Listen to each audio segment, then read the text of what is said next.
ऐसा लेवल है हमारे यहाँ पे जहां पे नेटवर्क भी बन जाता है, थोड़ा सा व्यक्ति को एक लक्ष्य मिलता है कि वो अगर ओपनर मेंटेन कर रहा है या ओपनर से ऊपर रहता है तो उसको कंपनी के टर्नओवर में से पैसा मिलता है। यस और नो? तो वो लक्ष्य दिखा के आप उसको उससे नीचे नहीं आने देंगे, उससे ऊपर ही लेके जाएंगे और बताएंगे कि इसको आप कैसे बढ़ा सकते हैं सिस्टम। तो ओपनर लेवल बड़ा इंपॉर्टेंट है। सातवां नीड ऑफ द आवर का पॉइंट है solution of all challenges, right take off startup. आज हमारे सामने जितने चैलेंजेस हैं कि लोग जुड़ तो जाते हैं, सामान नहीं खरीदते हैं, मीटिंग में नहीं आते हैं, डायमंड क्लब नहीं करते हैं, कई लोगों की इससे बड़ी समस्या कि फोन नहीं उठाते हैं, कई लोगों की और बड़ी समस्या कि मेरा नंबर ही ब्लॉक कर दिया है। हेलो, इन सारी समस्याओं का एक समाधान है और वो समाधान क्या है? Right take. स्टार्टअप करवाना एक नए बंदे का, सही तरीके से स्टार्टअप करवाना, जो हमारे बेसिक्स का 6th पॉइंट है।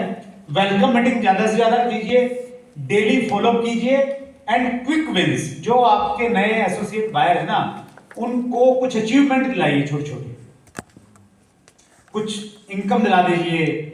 10 लोग उनकी टीम में ज्वाइन करवाइए, उनके साथ में काम करके, राइट। उसको थोड़ा प्लान सिखा दीजिए, बोलना सिखा दीजिए। कुछ छोटी छोटी जो विंस हैं वो उसको रोके रखती है। लास्ट में हम लोग बिल्कुल इस सेशन के 4 points of direct selling. Direct selling के 4 बड़े मेजर पॉइंट होते हैं। ये जो 4 पॉइंट हैं ये मैंने नहीं निकाले, ये डॉक्टर कमलकांत वशिष्ठ ने निकाले, जिन्होंने डायरेक्ट सेलिंग पर पीएचडी किया, रिसर्च किया है। रिसर्च के बाद में उन्होंने ये पाया कि पहला पॉइंट होता है पॉइंट ऑफ स्टार्ट। जब बंदा स्टार्ट पॉइंट वो है ज्वाइनिंग पॉइंट, मान लो आप एक बंदे ने ज्वाइन कर लिया। अब जो ज्वाइन कर लेते हैं क्या वो सारे काम करते हैं? नो, नहीं करते। तो दूसरा जो पॉइंट है वो है पॉइंट ऑफ बिलीफ। अब जब बंदे को विश्वास हो जाता है डायरेक्ट सेलिंग के ऊपर में, आरसीएम के ऊपर में, आरसीएम के प्रोडक्ट के ऊपर में, कि यार सिस्टम बढ़िया है, कंपनी बढ़िया है, प्रोडक्ट बढ़िया है, विश्वास हो गया। लेकिन आपको ऐसे बहुत सारे लोग मिलेंगे, उनको विश्वास तो है, प्रोडक्ट भी यूज करते हैं, लेकिन पिछले 3 साल से वहीं पे हैं जहां थे। Hello, yes. कुछ नहीं बदला, विश्वास भी है, कमिटमेंट भी है, मीटिंग में भी आते हैं, सब कुछ करते हैं।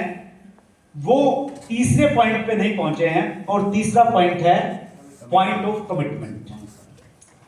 पॉइंट ऑफ कमिटमेंट वो पॉइंट है जब आप अपने आप से एक वायदा कर लेते हैं कि मैंने इस हैबिट ट्रैकर को भरना है, दुनिया इधर से उधर हो जाए, मैंने हैबिट ट्रैकर हर रोज भरना है और मैं कमिटेड हूं आरसीएम को लेके। ये पॉइंट ऑफ कमिटमेंट कब आएगा हमें नहीं मालूम।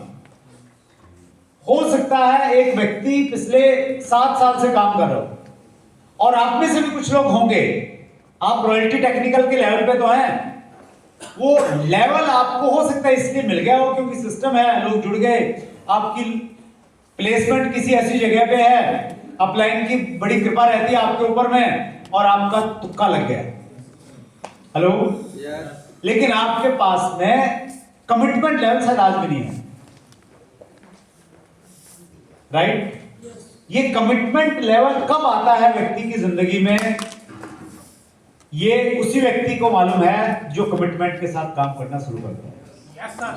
ये पहले महीने भी आ सकता है, ये 1 साल बाद भी आ सकता है, ये 5 साल बाद भी आ सकता है और हो सकता है 15 साल बाद भी नहीं है। हेलो, कमिटमेंट से पॉइंट ऑफ सक्सेस, ये जो जर्नी है ना, ये 2 से 5 साल की है। जब एक बंदा कमिटमेंट के साथ में काम करने लग जाता है, 2 से 5 साल,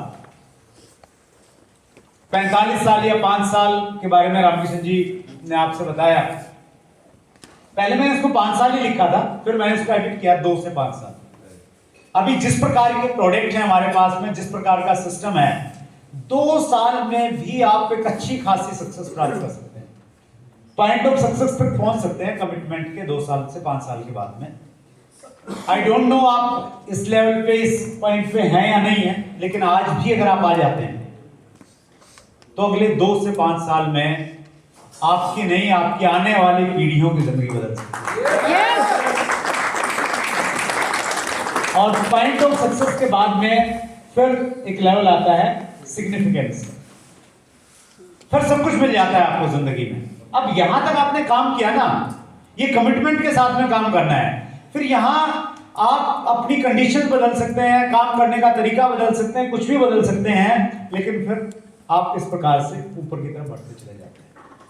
अब यहां मैं एक चीज पे विशेष रूप से बातचीत करना चाहता हूं, और मैंने टाइगर टीम के मुखिया रामकिशन जी से मैंने बातचीत की पहले कि मैं एक ऐसे सब्जेक्ट पे बातचीत करना चाहता हूं जिसपे ओपनली हम बहुत ज्यादा बात करते नहीं हैं, और वो सब्जेक्ट है 2 लेग के बाद में तीसरी लेग चलाना, चौथी लेग चलाना, जिसको हम बोलते हैं ओपन विड्थ प्लान। ओपन, हम में से बहुत सारे लोगों को लगता है कि नहीं 2 ही मुश्किल हो रही, तीसरी कैसे चलाएंगे, हेलो, चौथी कैसे चलाएंगे, तो ये क्या है।